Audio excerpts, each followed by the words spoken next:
आदिवासी गांव में शिक्षा नाम की एक 17 साल की आदिवासी लड़की रहा करती थी। पूरे गांव में सिर्फ शिक्षा ही थोड़ी पढ़ी लिखी थी। गरीबी की वजह से और पैसों की तंगी की वजह से शिक्षा के मम्मी पापा शिक्षा को इंटर के आगे नहीं पढ़ा सके। शिक्षा दिमाग से बहुत होशियार थी और हमेशा वो दूसरों की मदद करती थी। एक दिन शिक्षा के पड़ोस में रहने वाली बिमला ताई के 10 साल के बेटे बिरजू को अचानक उल्टियां होने लगी। शिक्षा दौड़ी दौड़ी बिरजू को देखने चली गई। बिरजू को क्या हुआ विमला चाची? कुछ वक्त पहले तो ये बिल्कुल सही था। पता नहीं शिक्षा, जब से मैंने उसे ये दवाई खिलाई है तब से ही उसे उल्टियां होने लगी। लाइए दिखाइए जरा, आपने कौन सी दवाई खिलाई है? बिमला ने दवाई का पत्ता शिक्षा को दे दिया। चाची, आपको ये दवाई किसने दी? ये तो 1 महीने पहले ही एक्सपायर हो चुकी है। ये क्या होता है बेटी? एक्सपायर का मतलब होता है चाची कि 1 महीने पहले ही ये दवाई खराब हो गई है। इस दवाई को खाने से बिरजू की जान भी जा सकती थी। मैं तो डॉक्टर बाबू से ये दवाई लेकर आई थी। चलिए आप मेरे साथ डॉक्टर बाबू के पास। शिक्षा बिमला को डॉक्टर के पास लेकर जाती है और डॉक्टर से कहती है, आपने चाची को ये एक्सपायर दवाई क्यों दी? आपको शर्म नहीं आती? बिरजू की जान भी जा सकती थी। अरे इसमें तो ऐसे ही एक्सपायरी डेट लिख देते हैं। तुम्हें मालूम है एक्सपायरी डेट खत्म हो जाने के बाद भी 6 महीने तक इन दवाइयों को खाने से कोई नुकसान नहीं होता। आप क्या मुझे बेवकूफ समझते हैं? मैं एक पढ़ी लिखी लड़की हूँ। आप अपनी डिग्री के बल पर मेरे भोले भाले अशिक्षित गांव वालों को बेवकूफ बना सकते हैं, पर मुझे नहीं। मैं आपकी सरकार से शिकायत करूंगी। इतना कहकर शिक्षा गुस्से में विमला को लेकर वहाँ से चली गई। तभी वहाँ पर गांव का मुखिया आ गया। क्या बात है डॉक्टर साहब, ये शिक्षा यहाँ क्या करने आई थी? चौधरी साहब, हुकूमत इन गरीब आदिवासियों को जो भी मुफ्त में दवाइयाँ देती हैं वो तो आप ले जाते हो और शहर में बने अपने मेडिकल स्टोर पर बेच देते हो, और गांव वालों की बात मुझे सुननी पड़ती है। तो मैं तुम्हें उसका हिस्सा भी तो देता हूँ। तो फिर शिक्षा का कुछ कीजिए चौधरी साहब। अगर गलती से उसने हुकूमत से हमारी शिकायत कर दी ना तो मेरी डॉक्टरी तो जाएगी, साथ में आपकी चौधराई भी। फिक्र मत करो डॉक्टर, इस शिक्षा का कोई न कोई इलाज मैं जरूर करूँगा। मैं भी इससे बहुत ज्यादा परेशान हो गया हूँ। ये लड़की जरा सी तालीम लेकर क्या आ गई, खुद को ये इस गांव के कलेक्टर समझने लगी है। कुछ दिनों बाद उस गांव में एक भयानक बाढ़ आ गई। बाढ़ आने से वो आदिवासी गांव तहस नहस हो गया। गांव वालों का सब कुछ बाढ़ के पानी में बह गया। बेचारे आदिवासियों के पास पहनने के लिए कपड़े भी नहीं बचे थे। शिक्षा मदद मांगने मुखिया के पास चली गई। सभी गांव के लोगों ने ही आपको चुनकर मुखिया बनाया है और उनकी मदद करना आपका फर्ज है। बेचारे गांव वाले कई दिनों से भूखे हैं। कपड़े न होने की वजह से वो कहीं काम पर भी नहीं जा सकते। आप उनकी मदद क्यों नहीं करते? देखो शिक्षा, मैंने उन भिखारियों की मदद का कोई ठेका नहीं ले रखा है। अरे बाढ़ के पानी ने सिर्फ इसी गांव का नहीं, ना जाने कितने गांव का नुकसान किया है। तुम लोगों को तो इस बात से खुश होना चाहिए कि तुम सब जिंदा बच गए, वरना बहुत से लोग तो जिंदा भी नहीं बचे। ये कैसी बातें कर रहे हैं आप? मत भूलिए कि आप भी आदिवासी हैं। ऐसी बात करते हुए आपको शर्म नहीं आती? अरे तो क्या करूं, अपनी हवेली बेचकर उन भूखे नंगे आदिवासियों के लिए कपड़े खरीद कर ले आऊं क्या? मैं सब जानती हूँ मुखिया जी, ये हवेली भी आपने चोरी करके ही बनाई है। जो पैसा सरकार हम गरीब आदिवासियों के लिए भेजती है वो तो हम तक पहुँच ही नहीं पाता।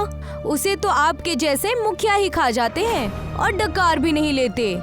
इतना कहकर शिक्षा वहाँ से गुस्से से चली गई। शिक्षा बहुत ही होशियार लड़की थी।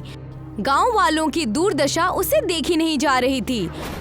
उसने बड़ी मेहनत से जंगल के बड़े बड़े पत्तों की एक ऐसी चादर तैयार कर ली कि वो दूर से देखने में कपड़े की ही चादर मालूम होती थी।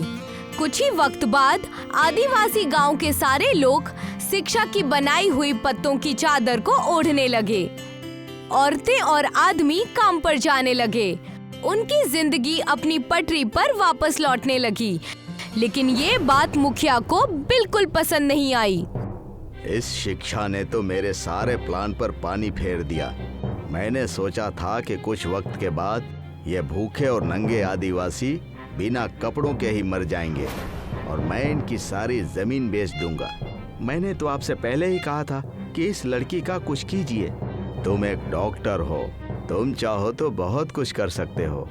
वो कैसे? आदिवासी जिस तालाब का पानी पीते हैं, तुम उसमें कुछ ऐसी दवाई मिला दो जिससे वो बीमार पड़ जाएं।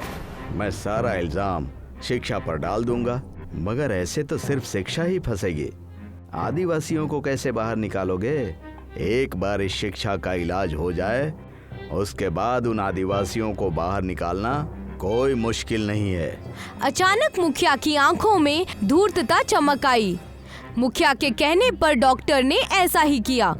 उसने गांव के तालाब में कुछ एलर्जिक दवाइयां मिला दी, जिससे पूरे गांव में खुजली फैल गई। जब भी कोई गांव वाला इलाज के लिए डॉक्टर के पास जाता, डॉक्टर उससे यही कहता कि जो पत्तों की चादर शिक्षा ने बनाई है, ये सब उसी की वजह से हो रहा है। कुछ वक्त बाद मुखिया गांव में जाकर बोलता है, गांव वालों, तुम्हारी बीमारी की वजह कोई और नहीं बल्कि शिक्षा है। बाढ़ के बाद शिक्षा मदद मांगने के बहाने मेरी हवेली आई थी। हुकूमत ने मुझे तुम्हारी मदद के लिए जो पैसे दिए थे वो मैंने शिक्षा को दे दिए, ये सोचकर कि शिक्षा एक पढ़ी लिखी लड़की है। मगर शिक्षा ने उन पैसों से तुम्हारे लिए कपड़े खरीदने की बजाय तुम सबको पत्तों के कपड़े पहना दिए, वो भी उन बेकार दरख्तों को जिनमें पहले से ही बीमारी लगी थी। भोले भाले आदिवासी मुखिया की बातों में आ गए और वो सभी लोग शिक्षा को दोषी मानने लगे। सभी गांव वाले शिक्षा के घर में घुस गए।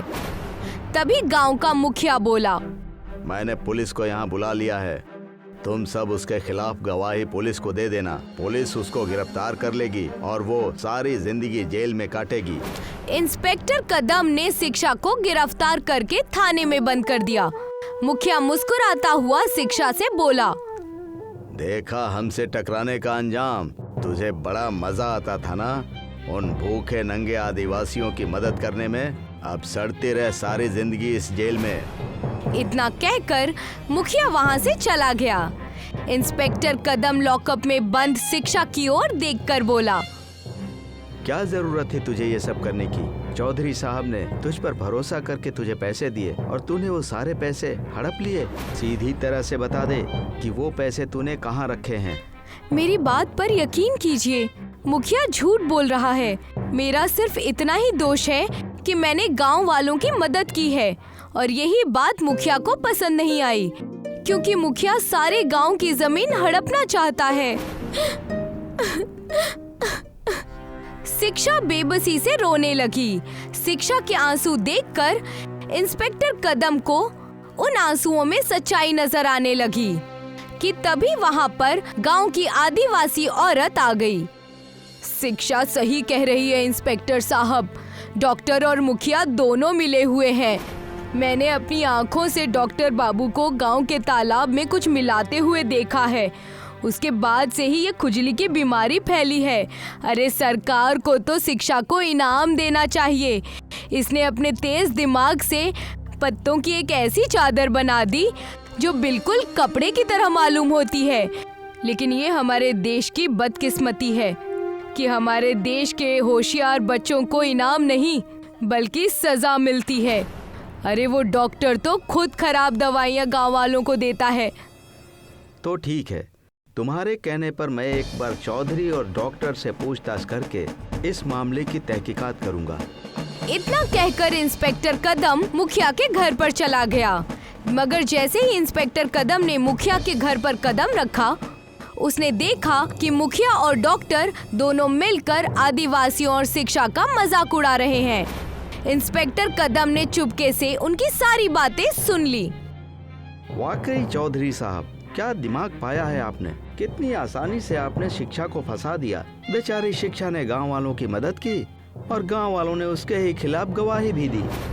देखते जाओ डॉक्टर, कुछ दिनों के बाद मैं इन गरीब आदिवासियों को कैसे यहाँ से बाहर निकालता हूँ और उनकी सारी जमीनें बेचकर मैं सारा पैसा हड़प लूंगा।